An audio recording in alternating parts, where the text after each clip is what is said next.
sejam todos bem-vindos. Hoje estamos aqui para mais um relato. Recebi esse relato faz pouco tempo e eu tenho alguns outros que eu já imprimi, que aos pouquinhos eu vou vindo aqui, gravando para vocês, transferindo, todo esse conhecimento, trazendo essa conscientização para que vocês possam ter aí confirmação do Senhor, revelação, mais conhecimento, como eu falei, libertação, cura sobre a sua vida e também sobre a vida daqueles com quem você irá compartilhar também esse vídeo, esse relato, cheio de conteúdo, cheio de aprendizado. Ela fez de uma forma muito legal. Eu não cheguei a ler tudo até o final porque o tempo tá curto, gente. Eu tenho várias novidades. Em breve eu estarei compartilhando com vocês tudo o que está acontecendo aqui, que irá acontecer em breve.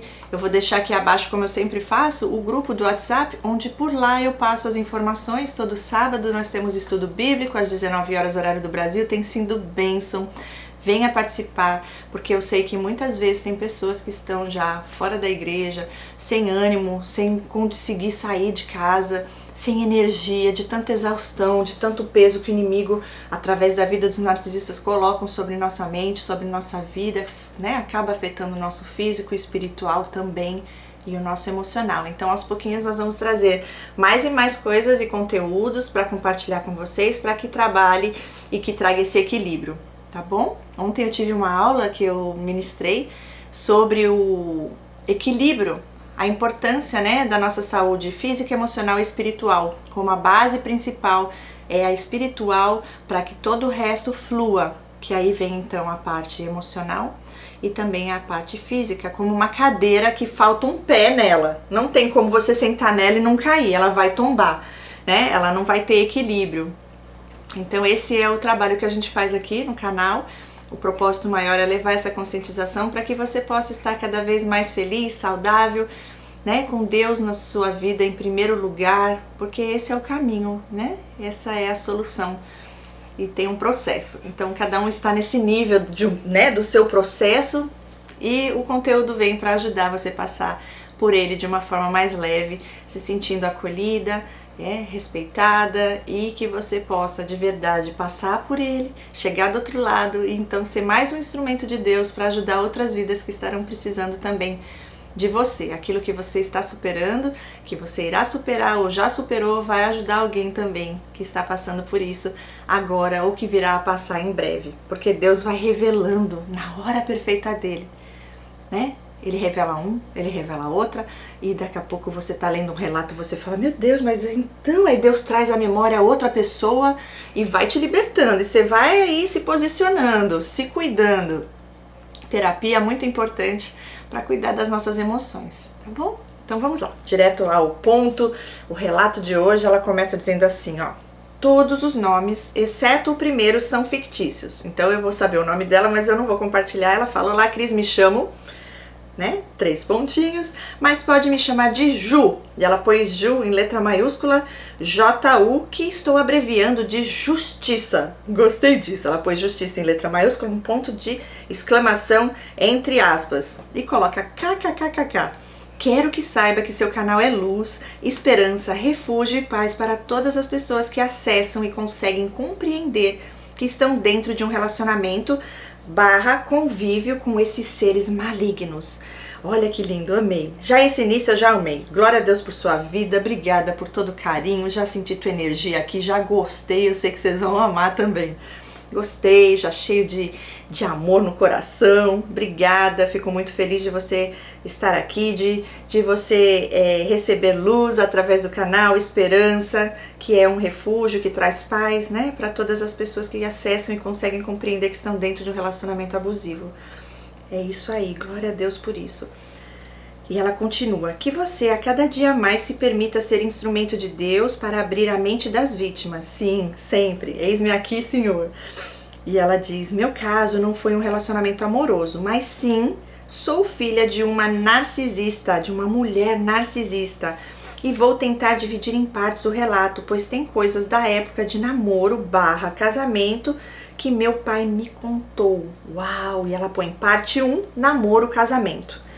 Após eu e o meu pai concluirmos em uma conversa de que a senhora, ela fala, vou chamá-la assim, meu pai do céu, não era normal, ela tá falando da mãe dela, tá? que a senhora, vou chamá-la assim, não era normal. Conversa dela com o pai dela, os dois concluíram que ela não era normal, a tal senhora. Ele começou a me contar algumas coisas, 2 pontinhos, e ela fala, ele a viu na igreja e quis conhecê-la. Daí falou com um amigo para intermediar, e ela põe entre parênteses, para mim, a senhora dizia que o conheceu no ponto de ônibus e ele vinha falar com ela. Gente, eu não aguento isso, olha só, ela é muito legal.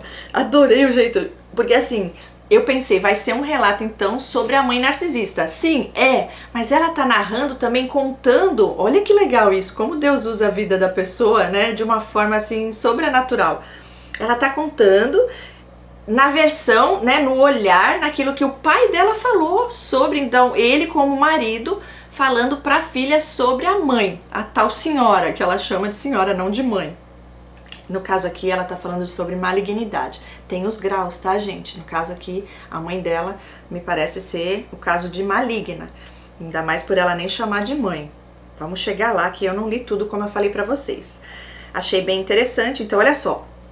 O pai conta pra filha, conheceu a sua mãe na igreja. Olha lá, vamos falar de novo aqui, ó. Meu pai falou que conheceu ela na igreja. Primeiro a viu na igreja e quis conhecê-la. Daí falou com um amigo para intermediar. E para ela, a mãe dela, a tal senhora, dizia que o conheceu no ponto de ônibus e que ele vinha falar com ela. Olha só a distorção já, né? Já mudou toda a história. E ela continua. Assim foi, se conheceram e iniciaram um namoro. Antes disso, ele tinha flertado com uma menina, mas não passou disso. Ele tinha uns 16 anos. Ela descobriu. Eu não sei bem o que houve, só sei que essa menina foi na casa da minha avó, mãe da senhora, meu Deus do céu, fazer escândalo. Escândalo esse que a tia top 2 do ranking NARC, e ela põe uma cara dando gargalhada, falou pra mim e pra minha irmã que meu pai estava namorando as duas ao mesmo tempo. Gente, tem a tia também no meio dessa história. Só que sabendo quem elas são, agora tenho certeza que é mentira, e o meu pai também desmentiu porque era flerte de adolescente e eles já eram jovens quando começaram a namorar. Na verdade, ele nem sabe o que a menina disse, porque elas mentem muito e você vai entender a dinâmica familiar mais pra frente, ok? Meu pai era muito pobre, ele catava papelão na porta do antigo BNH, e aí ela põe entre parênteses. Ele olhava para o prédio e dizia, um dia ainda vou trabalhar lá. Um dia teve um evento na igreja do meu avô, pai da senhora, ela põe entre parênteses, e ela convidou ele para ir. Ele prontamente pegou a melhor calça que tinha, lavou, pôs para secar e terminou de secá-la no ferro. E aí ela ri de novo. Pegou a melhor blusa e foi encontrá-la. Lá no evento, ele, a senhora e a top 3. A top 3 é a irmã da senhora, tá? É outra tia. Meu pai do céu. Quando ele chegou, a top 3 o olhou de cima embaixo, disfarçou e desistiu de ir ao evento. E ela põe várias carinhas assim, né? Tipo, olhando pra cima. Ela é nojenta assim até hoje. Uau!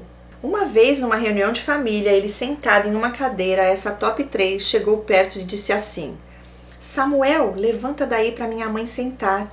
E ela põe a mãozinha assim e fica... Em outra ocasião, ele fazendo um serviço lá na casa da avó, a avó vira para ele e diz, só tem ovo e arroz para comer, não tem outra coisa não. E ela diz, misericórdia, meu pai não tinha falado absolutamente nada sobre comida. Ah, ele é negro e eles, a parte da família da senhora, detestam negros. Acredito que a senhora se casou com ele só para expressar esse ódio. Uau, meu pai, hein? E ela fala, não é verdade? Ponto de interrogação. Pode falar um pouquinho sobre isso? Então, não sei, ainda é pouco para eu entender. O que eu entendo, se ela é maligna, eles não gostam de ninguém. Então ela também não suporta a mãe dela, não suporta as irmãs, não suporta, pelo que eu entendi, a família inteira é narcisista aqui, né? Porque a tia top 2, a top 3 também já entrou aqui na história. A mãe, sua mãe, né, que se chama de senhora, a master, a senhora. E aí o seu pai, no caso, é negro. E aí ela fala que parte da família da senhora detestam negros. e acredito que a senhora se casou com ele só para expressar esse ódio. Eu creio que talvez seja para provocar a família, sabe? Se sabia que ninguém gostava, eles gostam de chocar, eles gostam de causar, eles gostam de ir contra tudo, entendeu? Ok. E aí falei o que eu creio até então, tá? Vamos continuar. E ela diz, enfim, eles se casaram em 1979, na igreja, foi realmente lindo. Vejo as fotos e vejo que foi bem bonito. A senhora trabalhava em um laboratório de medicamentos, mas só estudou até a 5ª série. E nessa época, meu pai, como havia prometido para ele mesmo, conseguiu trabalhar naquele banco que ele tinha falado. Ele é determinado até hoje, ela põe entre parênteses. Primeiro fato estranho que aconteceu logo após o casamento, meu pai detesta a língua bovina, tem nojo. Ela, mesmo sabendo disso, prepara uma língua bem temperada com batatas e serve a ele. Eles fazem isso, gente. Ele come, elogia que está muito bom e pergunta qual era aquela carne, pois estava bem molinha. E ela responde, é língua. Ele pede pelo amor de Deus para que não faça isso de novo. E ela põe entre parênteses, você percebe a falta de respeito? Sim. Eles são assim, ela põe um ponto de exclamação. Eu sei disso porque ela contava pra gente rindo e dizendo, não gostava, mas comeu, vê se pode.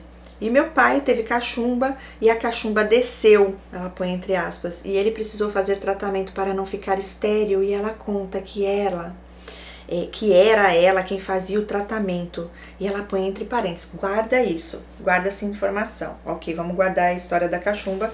Cachumba desceu e ele precisou de tratamento para não ficar, né, estéril, e ela conta que era ela quem fazia o tratamento. Olha só, uma coisa que eu observei aqui que eu quero citar, muito importante. Gente, sabe que a pessoa não gosta, isso é falta de respeito, isso é sadismo, isso é maldade. E pra quê? Pra brincar com a pessoa, sabe? Ela conta rindo. Se achou o máximo, enganou o outro, eles acham que enganar as pessoas é ser esperto. Sim, mas vai pra onde? Quem são os espertos, né? Que faz coisa que não tem nada a ver com a vontade de Deus. Isso não é legal, né? Não faça pros outros o que você não quer que faça com você, mas eles podem fazer com os outros, mas ai de você que faça isso com eles. Continuando. Outra coisa que meu pai achava bem estranho, ela tinha uma amizade com o chefe dela. Era Leandro pra cá, Leandro pra lá, carona com Leandro, ligação pra Leandro, enfim. Ele achava estranho, mas não questionava. Em 1981 eu cheguei. Depois que meu pai fez o uso dos medicamentos certinhos para fortalecer os espermatozoides, o médico disse a ele, quando você quiser engravidar sua esposa, você faça uso das medicações. Caso não queiram filhos, é só não tomar. E foi o que ele fez. Depois que nasci, ele parou de tomar as medicações. Ele conta que muitas noites ele tinha que meninar. Numa dessas, ele ficou das 20 horas até as 3 da manhã, até eu cansar de chorar. E eu o perguntei, e ela, pai? E ele disse, nem se movia da cama, nem chegava perto de você. E ele foi trabalhar muitas vezes morto de cansado. Uau! Quando eu completei 1 ano, minha mãe começou a sentir enjoos, náuseas, e ela põe em letra maiúscula, ela estava grávida da minha irmã. Mas meu pai, olha só, ela põe aquela carinha tipo assim, mas meu pai tinha parado de tomar as medicações. Agora vou voltar só um pouco no tempo para contar algo que fez muita diferença na minha vida, mesmo eu estando ainda no ventre. A senhora grávida de mim, com 5 meses, seu pai vem a falecer. Suas irmãs dizem para ela que ela não deveria chorar, pois faria muito mal para o bebê. E ela não chorou mesmo. De novo, ela, né, pôs aqui para guardar essa informação. Deve ter sido muito fácil para ela, né? Não foi esforço nenhum. Já aproveita e não teve nem que fingir que estava... fingir sofrimento pela perda do pai, porque eles fingem, muitos fingem, né? Fala, não pode mesmo, então tá, já tem a desculpa, não vai ficar chato pra mim? Melhor ainda, não preciso nem fazer o teatro. Guardando a informação que ela pediu. A senhora rejeitou a gravidez da minha irmã até o último dia da gravidez. Ela dizia assim, no caso pra mim. Quando eu soube que estava grávida da Li, e ela disse que vai chamá-la assim, né? De Li, referente à liberdade. Ela de Ju, referente à justiça, a irmã de Li, de liberdade, E ela fala: eu rejeitei. Ó, quando eu soube que estava grávida dali, eu rejeitei. Não gostei de saber. E foi uma gravidez horrível. Eu passei mal do início ao fim. Acho que ali é assim, rebelde por causa disso, né? E minha irmã nem era rebelde. Nunca foi. Ela só falava na cara tudo o que estava sentindo e pensando. E ela põe entre parênteses, diferente de mim. Depois que minha irmã nasceu, ela resolveu parar de trabalhar para cuidar melhor de nós. Ah, lê do engano. Crescemos debaixo de muito abuso. Meu pai diz que desde muito pequenas apanhávamos. Ele ia para defender e ela dizia: Samuel, deixa elas. Elas sabem muito bem o que elas fizeram. E nós tínhamos entre 3 e 4 aninhos. Nossas melhores lembranças são com meu pai. Era passeio de barco, passeio nos pontos turísticos do Rio de Janeiro, entre outras lembranças. Até sentar do lado dele para assistir TV, e as piores, adivinha com quem eram? As lembranças. E ela dá risada. Uma delas eu vou contar porque foi marcante demais para mim. Foi quase uma tragédia. Saímos para passear com ela num parque bem famoso do Rio de Janeiro, onde tem um lago enorme, mas não sei a profundidade dele. No momento, a minha irmã estava brincando bem na beira desse lago, agachada, e eu estava agachada brincando ao lado dela. Ela estava sentada de frente para o lago e olhando o que a minha irmã fazia e falando: olha lá, tá na beirinha, depois cai, vai ficar chorando. Sério, Cris, ela acabou de falar isso, a minha irmã bluffed para dentro do lago. Eu me levantei e ela se levantou também, porém colocou a mão na cintura. E eu olhava para ela e olhava para o lago até que um menino da rua que se banhava no lago a levantou. Ele era negro, bem alto, e a água batia na cintura dele. Ele colocou minha irmã na beira do lago, a menina esbaforida e chorando, vem para perto da gente e ela começa a brigar. Viu? Tá vendo? E ela põe a mão assim. Foi tão impactante que eu não me lembro da volta. Ela conta que veio a viagem toda no trem, rindo da minha irmã, toda encharcada e falando: bem feito, foi desobedecer? Meu Deus. E ela põe 3 pontinhos. No prédio em que morávamos tinha uma vizinha de um andar acima que tinha um casal de filhos. A menina era mais velha, Lisandra. A senhora, percebendo que a menina gostava muito de crianças, a fez babá nossa. É desse jeito. Tenho fotos com essa menina e eu bem pequena e minha irmã bebê ainda. Ou seja, usou a menina desde bem cedo. Nos finais de semana, que era o tempo que meu pai tinha, ele saía pelo bairro com a gente para andar no velocípede, que ele nos deu de presente. Já nos dias de semana, quem fazia isso era a Lisandra. Então éramos cuidadas pela Lisandra. Olha isso. E ela diz: lembrando que a senhora não trabalhava, né? Uau! E ela pôs em letra maiúscula esse detalhe. Então, a mulher não trabalhava, largava as filhas com uma jovem lá, filha da vizinha. O pai, fim de semana, que ficava com elas. E a mãe, cadê? Que nem trabalhar, ela não trabalhava. Onde estava essa mulher? Até que, aos 6 anos, no apartamento da moça, sofri o primeiro abuso vindo do irmão dela, que vou chamar de Cafajestinho. E ela põe uma carinha rindo. Eu não sei se é rindo ou chorando aqui. Eu acho que tá sorrindo, né? Então acho que ela tá rindo. Ele me fazia entrar embaixo da cama dizendo ter brinquedo ali e eu entrava. Como não tinha como eu sair, pois a cama era encostada na parede, ele entrava atrás e falava assim: deixa eu mexer em você? E eu dizia: não, isso é errado. E ele dizia: vou casar com você. Então, como ele dizia isso, eu falava: ah, então tá, já que vamos casar. E deixava. E ela põe uma cara chorando. Eu tinha apenas 6 anos. Nesse dia eu me lembro que a senhora veio me buscar já à noite, porque eu olhei pela janela e vi o céu preto. Quando ela chegou, fui correndo contar. Mãe, o Cafajestinho fica mexendo comigo. Na hora ela me cortou e disse: ah, não liga, isso é coisa de criança. Só que a única criança que tinha era eu, porque ele tinha 13 anos. Lembro também que desde bem pequenas éramos levadas a ginecologistas e sempre éramos submetidas àquele exame de cotonete. Isso nós tínhamos entre 7 a 10 anos. Mais uma coisa estranha que me despertou após a descoberta do narcisismo foi que sempre nesses exames ela se colocava ao lado do ginecologista. E ela põe assim os olhos, sabe? Olhando. E ela fala: sou da enfermagem e trabalho numa maternidade, sempre vi os acompanhantes ao lado da cabeça da paciente.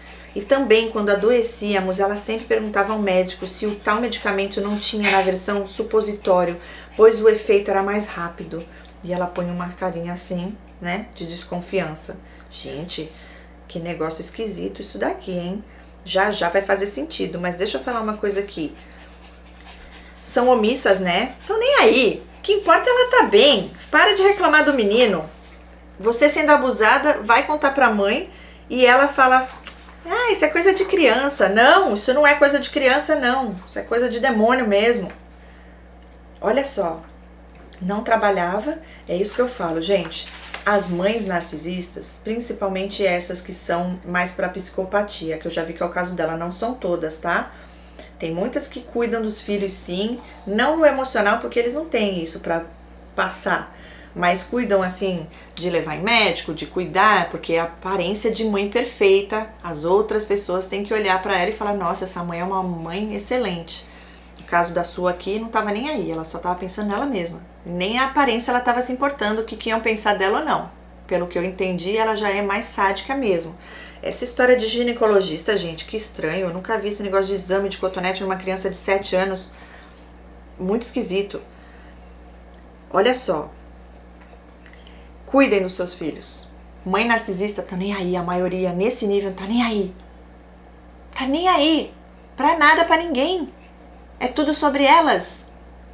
E aí, o que acontece? Você já, porque não teve a proteção da mãe, o pai que estava trabalhando para sustentar, né, vocês, e essa mulher que não quer saber de nada com a vida, e vocês agora correndo aí risco, já passando por abusos. Por quê? Porque essa mãe inconsequente, né, sem amor, sem cuidado com a filha, com a própria filha, com as próprias filhas, larga com gente que ela nem sabe quem é. É só Deus por nós. E ela continua falando: após os abusos do menino, eu decaí muito na escola. E eu me lembro que era muito boa nos ditados, as crianças queriam sentar perto de mim para copiar. E uma vez a professora disse: todo mundo foi mal no ditado, só teve um aluno que acertou tudo. E a turma falou: a Ju. E essa mesma professora, depois do ocorrido, falou: o que está acontecendo? Não te reconheço mais.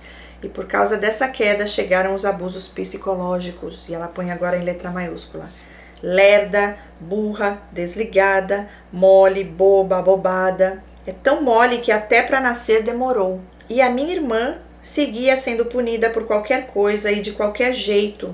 E tinha um tio que nos sábados ele nos pegava, eu e minhas primas, para levar para a praia. A senhora fazia questão de ele me levar, mas não levar a minha irmã, alegando que ela era muito novinha. E ela põe entre parênteses 1 ano e 9 meses mais nova que eu.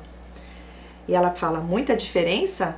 E ponto de interrogação. E ela dá risada de novo. Quando fiz 7 anos, nos mudamos de cidade, mas como eu estava ruim na escola, fiquei de recuperação.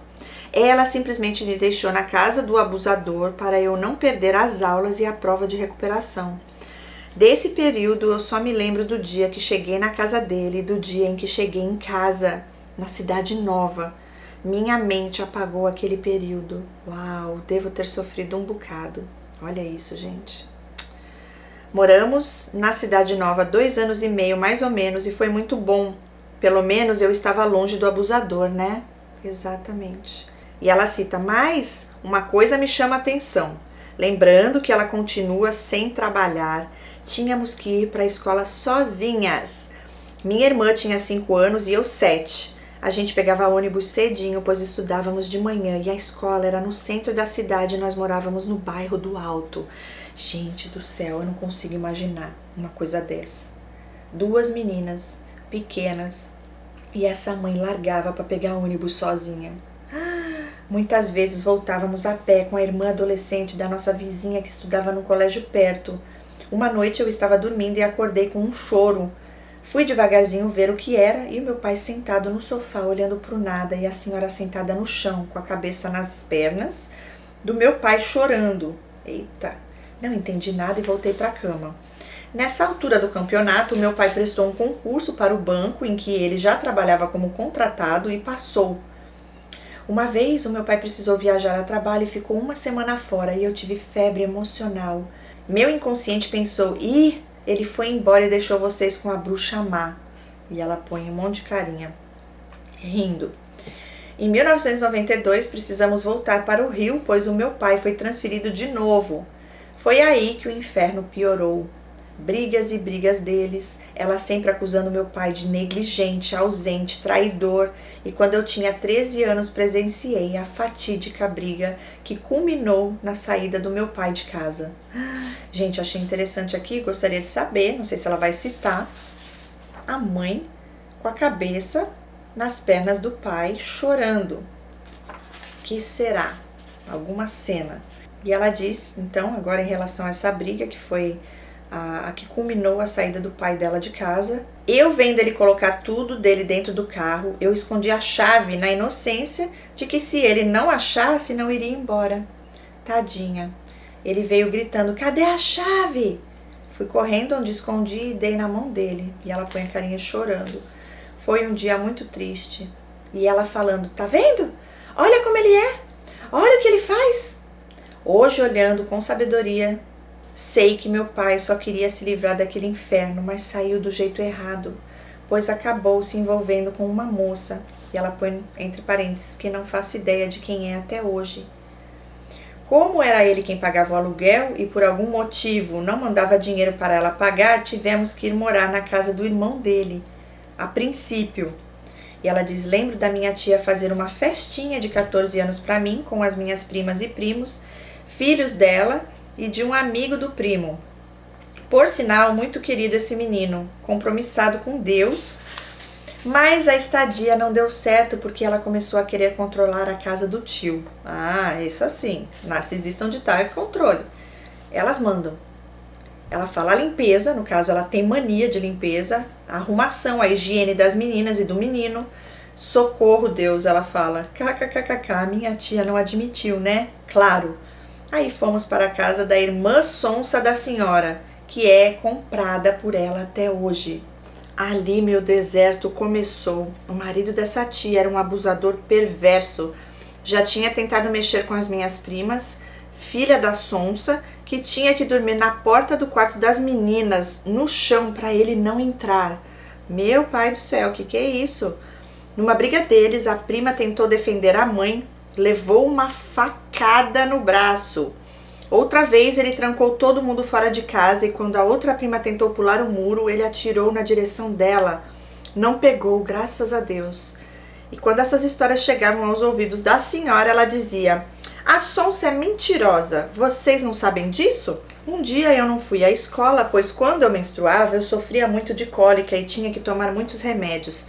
Me deixavam com a pressão baixa e eu usava muito banheiro. Aí eu estava no sofá com uma compressa de água quente na barriga para aliviar a dor e me deu vontade de usar o banheiro. Porém, antes eu tinha percebido um vulto que passou do quarto para o banheiro. Mas achei que fosse coisa da minha cabeça, como estava acostumada a pensar, né? Ela põe ali um ponto de interrogação. Fui ao banheiro, sentei no vaso, ouvi barulho atrás da cortina do box. Pensei, é barata. E ela põe uma cara de desespero aqui, meu pai do céu. Afastei a cortina para olhar. Era o abusador no banheiro, atrás da cortina. Gente, que coisa nojenta. Eu saí numa disparada só, com as calças pela metade das pernas, e aquela cena nojenta nunca mais saiu da minha cabeça. E ela diz, vou voltar só mais um pouquinho. Antes de mudarmos para a casa do irmão do meu pai, quando meu pai foi embora, a senhora começou a frequentar igrejas pentecostais na esperança de receber uma mudança das coisas. Aí combinou com umas moças de oração para ir lá em casa. As moças foram e num momento uma delas disse, eu vejo uma mulher acorrentada e angustiada saindo daqui desse quarto e andando pelo corredor. O semblante da senhora era de ironia. Aí a moça disse, e essa mulher é você. Na hora o semblante da senhora, que era de ironia, mudou para a raiva. Ela foi ficando com o pescoço vermelho e só mudou depois que as moças foram embora. Nunca esqueci aquilo. Depois disso, nunca mais falou nas igrejas, nunca mais foi nas igrejas, nunca mais quis saber. Falei, eita que lá vem o negócio verdadeiro, eu tô fora, quero ver a verdade não, eu tô na mentira. Mais fácil, né? Só que não. Mas me lembro de entrar com ela em lojas de artigos religiosos, dizendo ela que era para comprar bucha de banho. Que estranho, hein? Ela pôs uma mãozinha assim. Voltando para casa da Sonsa e do Edadó, vou chamá-lo assim. Meu Deus do céu. Já faleceu, ela fala. Se não se arrependeu verdadeiramente, tá lá com o pai dele. E ela pôs uma carinha assim, tipo... Ele cismou que tinha que me ensinar a andar de bicicleta, porque até aquele momento eu não sabia e já estava com 14 anos. Eu dizia que não queria, pois eu sabia que ia se aproveitar de mim de alguma forma. Ele ia lá na senhora e falava, ela não quer que eu ensine. E a senhora falava, vai garota, aproveita essa chance. Vai lá, aproveita a chance para ele te abusar, para ser abusada. Você já está velha. Se não aprender agora, não aprende nunca mais. Porque se eu for depender de você, né, mãe das trevas, traste, que não faz nada pelas filhas, egoísta, eu não vou aprender nunca mesmo. E aí vai, ela quer se livrar, né? Então vai, pode abusar, vai, só não me enche o saco. Eu, sempre submissa a ela, fui. E não deu outra, enquanto ele segurava o banco da bicicleta, passava os dedos na minha nádega e forçava os dedos contra... Olha isso. Meu Deus do céu. Ai, meu Deus. E forçava os dedos para dentro. Se é que me entende. Que ódio, que nojo. Eu saía da bicicleta, ele me cercava e mandava eu voltar. E no outro dia apareceu um furúnculo em mim, na face direita. E ele ficava me pedindo para atirar e eu dizendo que não. Olha isso, gente do céu, que cara nojento. Ele ia lá na senhora falar que eu não queria atirar e que eu queria ficar com dor. Ela vinha igual uma bala. Deixa ele tirar.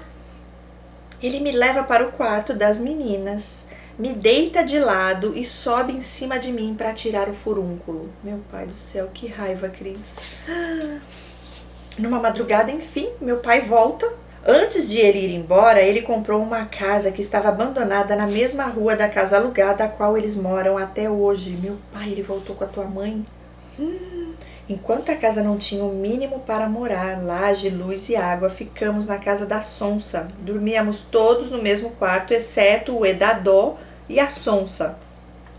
Numa madrugada, eu deitada, abro os olhos e escuto meu pai e a senhora conversando. E ela falava, então, esse negócio da filha da mulher te chamar de pai é verdade, né? E eu pensei, eles nos deixou para ser pai de outra? E ela coloca, Satanás planta pensamentos. Por causa desse abandono do meu pai, sem saber, comecei a buscar meu pai nos meninos. Ficava com vários, e ela põe entre parênteses, sem sexo. E era magoada por todos. Até Deus me alertar em um sonho que minha vida sentimental estava nas mãos de Satanás. A partir dali eu me apeguei à comunhão com Deus e ele me respondia. Chegou meus 15 anos e era meu sonho uma festa. Quando falei da possibilidade com a senhora, ela disse que não daria por causa da obra da casa. As irmãs do meu pai se uniram e fizeram minha festa, até lembrancinha e bolo de andares que era meu sonho teve. Glória a Deus. A festa foi no quintal da casa nova, pois é bem grande, e me lembro que no dia da montagem do bolo faltou luz. A senhora ficou toda feliz pensando que não ia conseguir montar, e minha tia fez no escuro mesmo, sobre a luz de velas. E a cara da senhora, e ela põe uma cara assim de raiva, kkkk. Ela ficou revoltada, não conseguiu estragar sua alegria. Em 1999 terminei o ensino médio e ela me informou sobre um concurso que abriu para uma prefeitura do estado do Rio. Ela me deu o dinheiro e alegou que só tinha para mim e que minha irmã não ia poder fazer. Entre parênteses, seguindo o protocolo de punição para minha irmã. Fiz a inscrição, eu orava e estudava, pois sabia que se eu não passasse, a chuva de culpa ia cair sobre mim. Numa noite sonhei com um papel em branco e uma mão enorme escrevia aprovada. Guardei no coração e chegou o dia da prova. A primeira matéria estava fácil, de 10 questões acertei 5, o mínimo para a classificação. Na parte específica, de 40 questões, errei apenas 2. Glória a Deus, ela fala. Passei em 16º lugar, eram 34 vagas. Aí virei o orgulho da senhora, e ela põe um monte de carinha gargalhando. Mais uma funcionária pública na família, ponto de exclamação. Em todos os processos ela fez questão de estar, e eu pensando que era zelo, ela sabendo que era controle. Chegou o dia da posse, agosto de 2000, e eu precisava escolher o lugar de lotação. Na minha vez só tinha para hospital clínico e hospital psiquiátrico. Ela já havia sondado com as pessoas onde ficava cada um dos hospitais, daí na hora da minha escolha, vem ela. Ai não, pelo amor de Deus, me falaram que esse hospital clínico fica numa favela. Se você for para lá eu não vou dormir, minha cabeça vai ficar como? Eu negando o pedido dela, chega uma moça, e ela põe entre parênteses, que se tornou minha amiga até hoje, e fala pra mim, vamos pra lá pro psiquiátrico mesmo, fiquei sabendo que a escala lá é de 24 horas semanais, é num bairro bom. Até que fui convencida, e ela diz, nesse mesmo dia tinha que ir levar o papel da lotação e meus documentos no hospital, quando chega lá, e ela vê aquele monte de doidinhos, eu não aguento, andando pelo hospital, ela fala, vai dar tudo certo, fica tranquila, com um olho desse tamanho. E ela dá risada. Nessa época eu tinha acabado de terminar um namoro de 1 ano. Em janeiro de 2001, um rapaz que trabalhava na portaria começa a fazer amizade comigo, mas eu noto que tem segundas intenções. Como eu estava magoada e decepcionada, pois havia terminado o namoro, eu não queria me envolver. Sim, eu estava chateada com Deus, pois depois daquele sonho, me dizendo sobre minha vida sentimental, ele me autorizou a namorar um rapaz.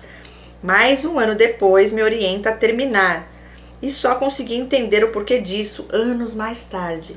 O rapaz estava escolhendo algo que não agradava a Deus e por isso me orientou a terminar.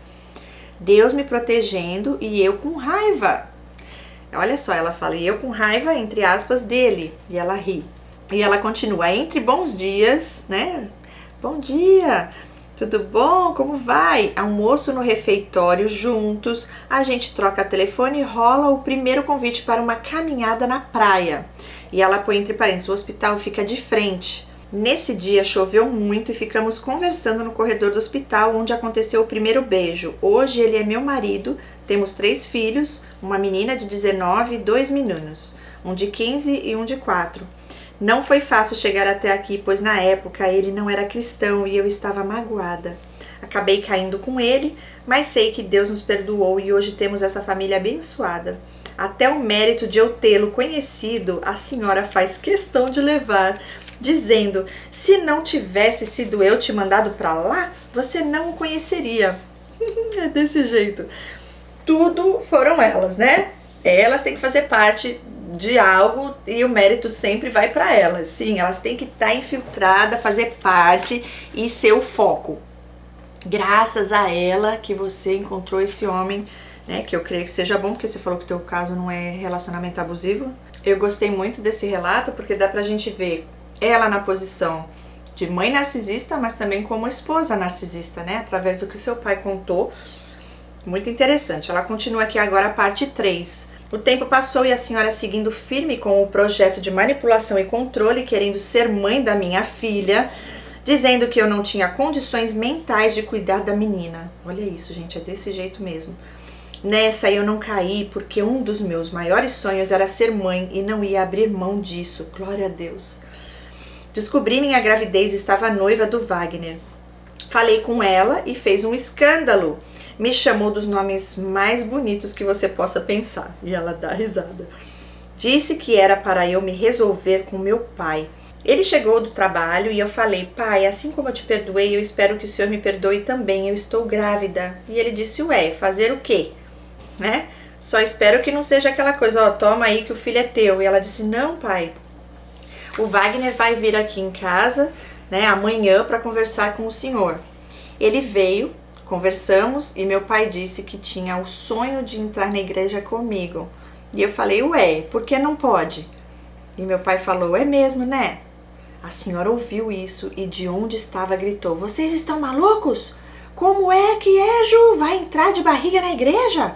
Vocês são dementes? E ela fala, ela ama chamar o meu pai assim. De demente, é isso? Meu pai manipulado disse, ah, é verdade. Não digo igreja em si, mas um salão bonito, com ornamentação e o tapete para a noiva entrar.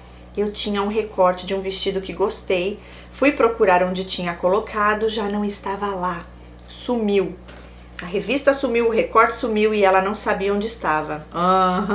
Ela coloca Daí saí para comprar um vestido e encontrei um no estilo de que eu tinha gostado e comprei.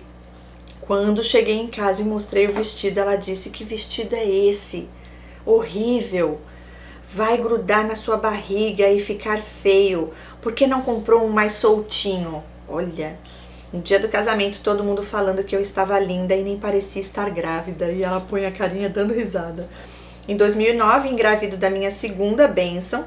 Em 2020, minha filha entra para o ensino médio cheia de sonhos, mas esses sonhos foram destruídos por causa da pandemia. O sonho de estar na escola nova, fazer novos amigos, ruiu. Foi então que ela, só vivendo no quarto e comendo toda hora, engordou, estava em depressão e nem demos conta. Eu grávida da minha terceira bênção, minha sogra com dores terríveis e uma mancha na perna que não sabia o que era. Ela põe entre parênteses que morava com ela, com a sogra. Meu neném nasce em junho de 2020 e minha sogra descobre um câncer. Aí ela coloca aqui, dia 7 de outubro de 2020. Dia 12 cai de cama e dia 13 do 11 de 2020 é internada e dia 9 de dezembro falece. Estávamos vivendo tudo isso junto, todo esse turbilhão. Imagina isso na cabeça de uma adolescente que só tinha sonhos. Numa ida da minha filha à casa da senhora, a irmã top 1, a vê e diz: nossa, Kelly, você tá inchada, tá comendo amido de milho? Essa frase caiu como uma bomba na cabeça dela e no grupo do WhatsApp das primas ela começou a reclamar dessa tia. Ela põe entre aspas. Eu dizia para ela não fazer isso, para desabafar com a gente, no caso a mãe e o pai, e não expor isso em grupo. Parecia que eu estava prevendo. A mãe de uma das primas pegou as conversas, pois como a Kelly manifestou indignação, as outras também fizeram. Essa mãe é uma prima minha que também descobri que é narcisista, pois fui somando os comportamentos desde quando éramos crianças. Gente, isso acontece, tá cheio na família também, é surreal. Ela me ligou, passou um sermão, disse que iria colocar a filha dela de castigo e tal. Enfim, pensei que essa conversa ia ser só entre nós, afinal de contas as meninas desfizeram o grupo, mas a prima rainha do deserto não se satisfez e contou para todas as tias as conversas do grupo. Só que com o agravante de que a minha filha manipulava as outras primas para falar mal das queridas. KKKKK. Foi aí que a top 1 me chamou para conversar. Expliquei o que foi realmente, disse que magoou minha filha, mas ela não se importou. A conversa foi toda sobre ela. É sempre assim.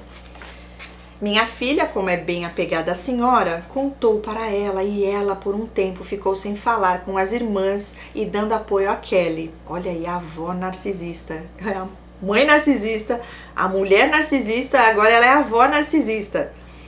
Né? É muito legal isso, gente, a gente vê de vários ângulos. Com a neta agora ela é o love bomb. E eu pensei, nossa, ainda há esperança, kkkk, só que não. E ela ri de novo. A top 1 marcou uma reunião que eu chamo de convenção das bruxas, das irmãs com a senhora, e não sei o que houve que elas convenceram a senhora a ficar contra a minha filha. Ah, tava muito bom para ser verdade, né? Agora virou a avó jararaca. Essas coisas me deixaram muito chateada e comecei a pesquisar sobre comportamentos contraditórios, gente que se diz uma coisa mas faz outra, gente que vive de aparência, e apareceu no meu feed um vídeo da Tariana Rocha falando da experiência dela e eu pensei, meu Deus, é a minha mãe, as características bateram todas. Aí comecei a pesquisar vídeos até que começou a aparecer os seus e comecei a maratonar. Glória a Deus. Aí ela diz, agora vamos às informações sobre a dinâmica familiar da senhora. Lembra que falei da morte do meu avô? Então, a senhora sempre me disse que foi de coração. Mas em um aniversário da minha avó, minha sogra foi e ela contou para minha sogra que ele morreu de tiro. Olha isso. Um dia a minha filha me pergunta, mãe, como meu avô morreu? E eu disse, acho que foi do coração. E o meu marido, não foi. Sua avó falou para minha mãe que foi de tiro num assalto. E minha filha, bem esperta, começou a pesquisar se haviam notícias sobre, pois naquela época era difícil alguém morrer num assalto. Só ouço o grito dela: achei! A notícia: religioso morre com um tiro na cara. Olha isso, fiquei chocada. E ela põe aquele emoji com a carinha assim, de espanto. E meu pai vem na minha casa e eu mostro a notícia pra ele, dizendo que a minha mãe tinha falado pra nós que ele morrera do coração. E aí o meu pai começa a me contar as coisas. Sim, foi horrível. Depois eu fui na delegacia para saber como estavam as investigações. O delegado era marido daquela moça, era um Dina da igreja, lembra? Falei com o delegado, como pode, né, um homem trabalhador cristão morrer assim? E o delegado disse, pois é, foi se envolver com mulher. E continuou. Nos dias de semana ele ia trabalhar direitinho, chegava no sábado, ele ia na rua atrás do bairro onde morava ver uma mulher. Os filhos dessa moça não estavam gostando disso e resolveram fazer uma emboscada. Semanas depois os meninos foram mortos. Meu Deus do céu, e ela coloca em letra maiúscula, e eu chocada. E aí ele foi falando de todos os podres da família perfeita. O avô era violento com os filhos, surrava por nada e elas tiravam sarro da que era surrada. Até hoje se conta nas festas de família essa surra com muitas gargalhadas e zoação. Coisas que ele via, achava estranho, mas nunca se meteu. Daí eu comecei a observação dos comportamentos e eu e a minha filha ranqueamos as irmãs. Ela vai começar aqui a Narc Top 1, depois a 2, a 3, tem a 4, tem 5, meu Deus do céu. Peraí, deixa eu parar aqui, muita calma nessa hora. Eu acho interessante falar sobre isso aqui porque, como tudo na vida deles é um mundo que eles inventam, que eles criam, que não existe, né, fora de uma realidade que a gente vive, tem que ser tudo perfeito. Então tudo é perfeito. Ou eles vão falar que foi triste e tal para fazer o vítima. Depende da presa, da vítima ali. Então, se eles sabem que vai tocar teu coração, que você é uma pessoa que é, né, movida pela compaixão, eles vão contar história triste para você ficar lá tentando salvar, cuidar, proteger. Se não, quando é mais assim o caso da sua mãe, que é meio grandiosa, né? Tem que mostrar que é perfeita, a família é perfeita, e aí inventa as histórias, troca tudo, depois vai descobrir a verdade, porque pra ela é vergonha, né? Então não, tem que ser tudo perfeito, mas a verdade sempre aparece. Continuando, ela diz aqui, a Narc Top 1, religiosa puritana, a que tem a última palavra, a que vai ficar no dia do juízo final, anotando os nomes dos que vão para o inferno. KKKKK, só pode. Foi a última a se casar, achou que fosse ficar mesmo pra titia. Mas deu sorte, pois um rapaz muito bom que gostava dela desde que tinha 14 anos aceitou a migalha que ela ofereceu. Não tem filhos, ele é 16 anos mais novo que ela o trata como uma criança e na frente dos da família o humilha, desdenha, trata mal mesmo.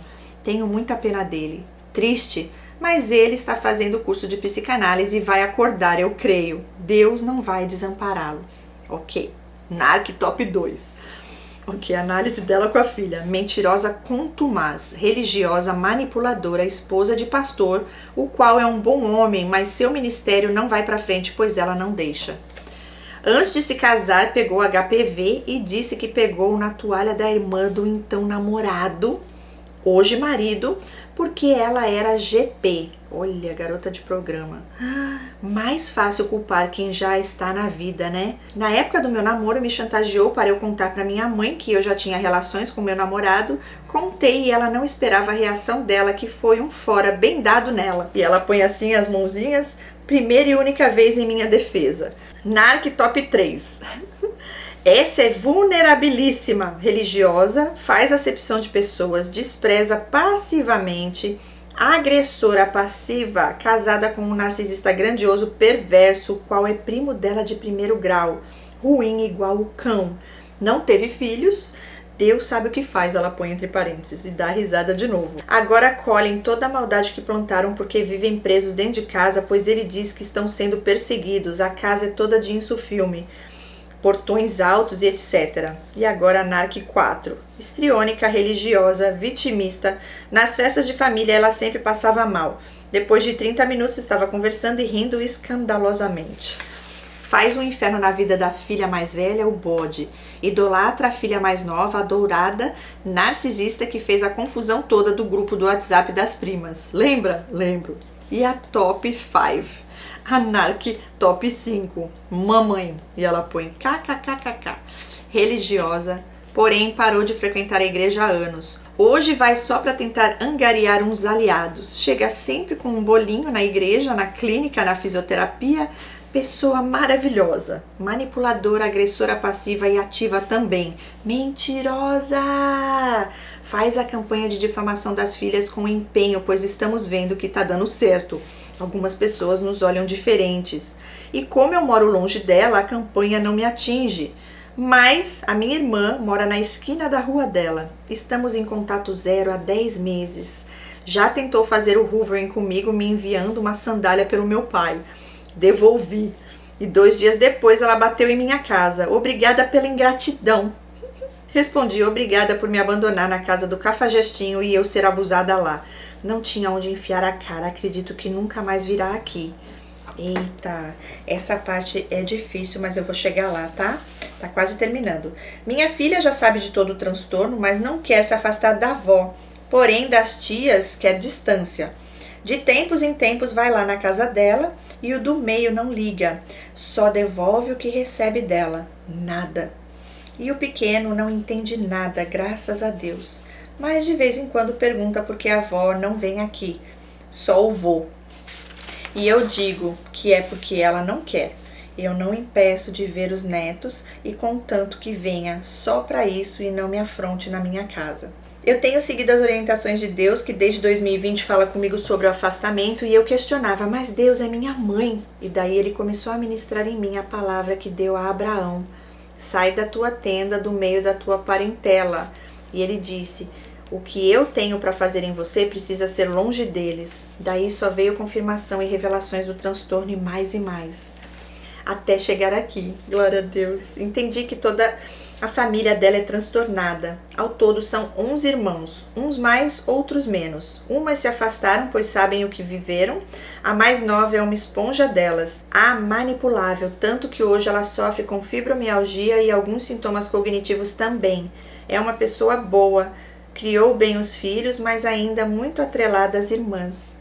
Bom, Cris, esse foi o meu relato, um pouco extenso, mas foi preciso ser desse jeito para poder entender a dinâmica. E ela termina, eu agradeço a leitura e desejo a todas as vítimas força, coragem, sabedoria do alto e muita fé em Deus. Ele vê todas as coisas, do início ao fim. Ele estava comigo naquele berço, estava comigo ali embaixo da cama e está comigo hoje no contato zero. Beijo grande, fiquem com Deus. E ela termina. Olha, relato forte, impactante. Eu gostei da forma que você descreveu, que ficou leve, divertido, né? É assim, hoje a gente tem que rir mesmo disso daí, fica o aprendizado. Uma coisa só que eu senti muito forte no meu coração para deixar aqui para você é sobre o perdão, ok? Lógico que é difícil, né, aceitar e entender como que uma mãe é capaz de fazer isso com uma filha, com o marido, com os netos. É difícil. É muito difícil mesmo, mas é sobre nós e Deus, e eles e Deus. Agora, sobre nós e Deus, tem que perdoar. Eu não sei se você já perdoou a sua mãe ou não. Eu sei que não é assim da noite pro dia, é um processo, e às vezes é um processo longo, mas é algo que vai libertar a sua vida por completo, entende? Assim, você entendeu que foi a vontade de Deus, que você não fale mais com ela, que você dê o contato zero. Cada caso é um caso, né? Se assim Deus falou ao seu coração, fique em paz. Mas o importante é que você perdoe, que você cuide de você, cuide dos seus filhos, que você já faz isso. Fica aqui, né, a informação, muito conteúdo. A gente conseguiu enxergar aí de vários ângulos e isso fez toda a diferença. Sim, é preciso se posicionar diante de uma mãe, né, nesse nível. E as que não, Deus não falou para se afastar, é ter cautela, é saber com quem você está lidando, prudentes como as serpentes, e não abrir a tua vida, não ficar contando coisas que estão acontecendo, sonhos que você tem, projetos, objetivos de vida. Evita ao máximo, né, para você se proteger, porque sabe que isso com certeza, até que ela se permita, né, passar pelo processo de cura e aceitar Jesus na vida dela, Para isso é algo que é só um milagre mesmo de Deus, porque uma pessoa que se acha perfeita, a melhor, vai buscar ajuda para quê? Não precisa. Os fracos que precisam, que somos nós, né? Eles não. Mas tem jeito? Tem. Mas uma pessoa que não reconhece, não se arrepende, como que vai mudar? Não tem como. Tem que morrer da carne para viver do espírito. Nova criatura em Cristo Jesus. Não tem outro caminho. Isso é para todos. Ok? Muito obrigada mais uma vez a todos. Fiquem com Deus. Beijos no coração. E se você tem um relato para enviar também pra gente, manda pro meu e-mail relato.sobrevivente@hotmail.com. Compartilhem, deixa seu like, comentários aqui para quem vier assistir. Você também tem uma mãe narcisista? Você também já passou por isso? Ou foi uma esposa narcisista? Ou foi uma avó narcisista, uma sogra narcisista? Pouco se fala sobre as mulheres narcisistas, mas sobre os homens. E é a primeira vez que eu tenho aqui, eu creio que um relato de uma moça, no caso você sendo a filha dessa narcisista, contando pra gente como que é ter uma mãe, também contando como é que é essa mãe sendo esposa, né, no papel de esposa e também no papel de avó. Glória a Deus por sua vida, foi muito edificante. Beijos a todos e até o próximo relato. Tchau, tchau!